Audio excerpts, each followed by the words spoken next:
Andrew Edwards here. We're back at GDGT here in Seattle, Washington. And being Seattle, Microsoft is here, of course. Brian Sykes, how are you doing? I'm doing well. Right. Last time we talked to Brian, he was with Zoom. Yeah. But now you're Windows Phone 7.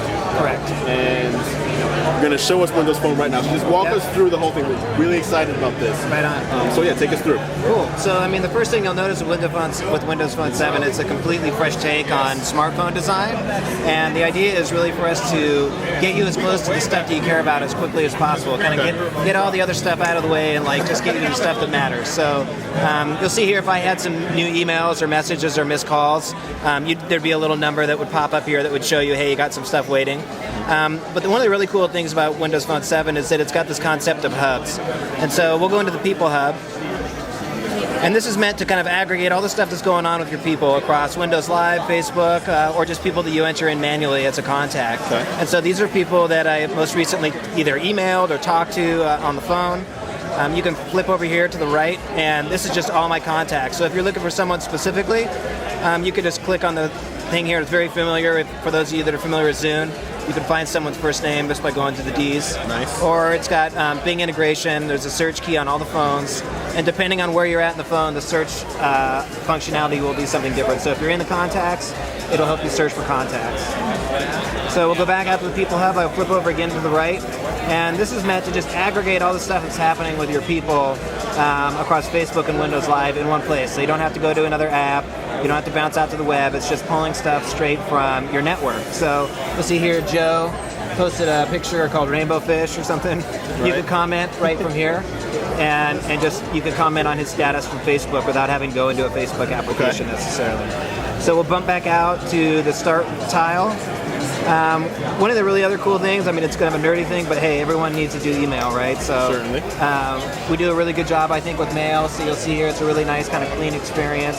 You can flip again over to the right, get unread, mail that's flagged, mail that's marked as urgent, or just back to your all. You click into this email from Andy, and you've got a really nice kind of high fidelity email experience going as well. Okay, now you're calling this Outlook. Does this actually sync with Outlook and Exchange and all that? Yep. Okay. Absolutely, yep. So we'll bump back out. One of the other cool places, let's see, here it's going to the calendar. The calendar's really nice. So again, a really cool take on a calendar. You could go into day or agenda mode, whatever you prefer. If you're going to add a new, it will support multiple calendars, and it will just be on one unified calendar. So you're not having to go, let's say, to your Google Calendar, then to your Windows Live calendar, then to your Outlook calendar. It's all going to be displayed kind of number or color coded. So if you want to add a new entry, right here you can tap on this, and it will give you the option to add that entry as an Outlook or a Windows Live calendar. It will sync back to that automatically. So let's go down here. The Me tile is kind of cool. It's all about us. So this is what's happening again across Windows Live and Facebook, and it's just pulling it into one clean view for you to take in, glance and go type of experience. So what's the difference between that one and the People? People, this is just you. So this is just your main feed of stuff that's happening, let's say, on your main Facebook feed. Okay. The People is going to be an aggregate of all the stuff that's happening in your friends' networks as well. So Xbox Live is a huge thing. We're super excited about bringing this to the phone. We're waiting years for this one. Yeah, it's going to be awesome. So right now, we're going to have some more stuff to talk about on the Xbox Live front in the next month or so. Okay. But right now you can see this is where your collection of games would be. Swipe over to the right. This is where the Xbox Live programming team will say, hey, check out this new game or some new downloadable content. Okay. Just like you would find on Xbox Live on the console. You flip over again, and you've got your avatar, your gamer score, and your last achievement. This one's interior decorator. Nice. You know what kind of games you like to play. Yeah. This is a demo phone, let me be clear. Yeah. So photos is something that I think people are going to be really stoked on with Windows Phone 7. It's taking kind of that high fidelity Zoom experience that we brought to music and video, and doing that with pictures as well. And so this is another hub. And what it's doing is it's grabbing photos from my friends and displaying them in one kind of feed view. And again, you can comment on your friends' photos right from this hub. Okay. Flip over to the right. You can organize by all or date or favorites. Bounce back out here, and then kind of your last photos taken.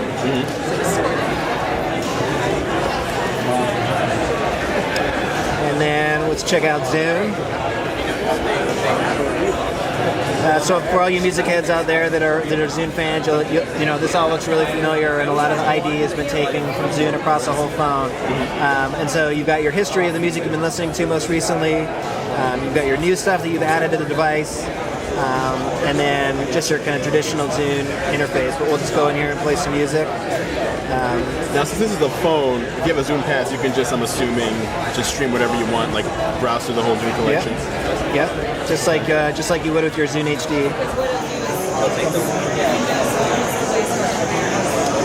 And the other thing to note that you'll see what's happening on here on the phone or on the start page is you can pin basically anything you want to the start.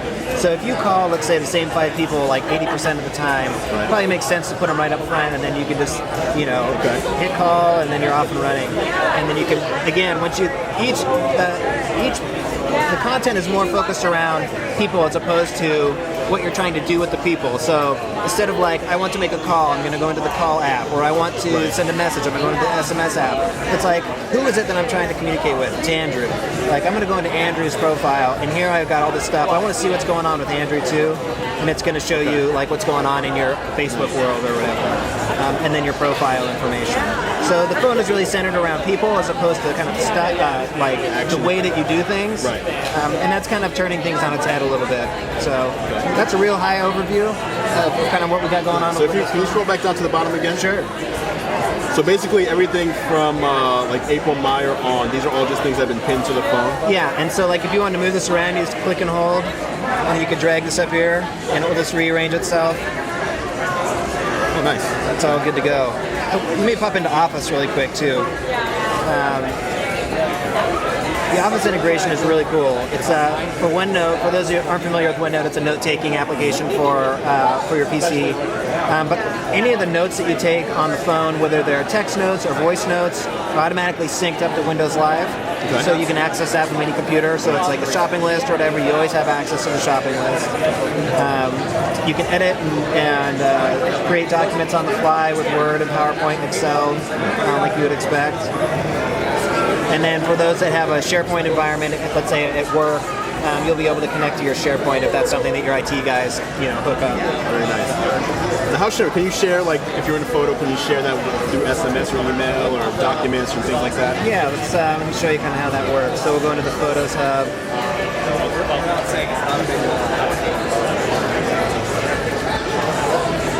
So you just click and press and hold. You get up with a bunch of different options. You can upload it directly to Facebook, or if you want to share it a different way, messaging, Hotmail, Outlook, whatever the email clients that you have associated with the phone. Back it up to your SkyDrive account. So this one's pretty much, it's a Windows phone, but you guys have tied a bunch of Microsoft properties into your SharePoint, Xbox, Zoom. Like, this is pretty much the Office, the ultimate, like, if you're in the Microsoft environment, if you live there, this is the phone you want. Yeah, absolutely. It's, to your point, it's been a long time coming, and I know we got lots of people out there that are super excited about it, and I'm super excited about it. It is kind of the first time that we're bringing together all these killer experiences we have at Microsoft onto the phone. And it's taken some time to get there, but we're doing it right, and I think people are going to be pretty excited about what we're bringing to market. So when can we expect to see phones with this operating system launch? By holiday of this year. Okay. Yeah. So just a couple months. Yeah. All right, cool. Look for Windows Phone 7 this holiday season. Brian, thank you so much for spending some time with us. Good luck with the launch. Thanks, dude. All right. Stay tuned for more tech news through the AssetGearLive.com.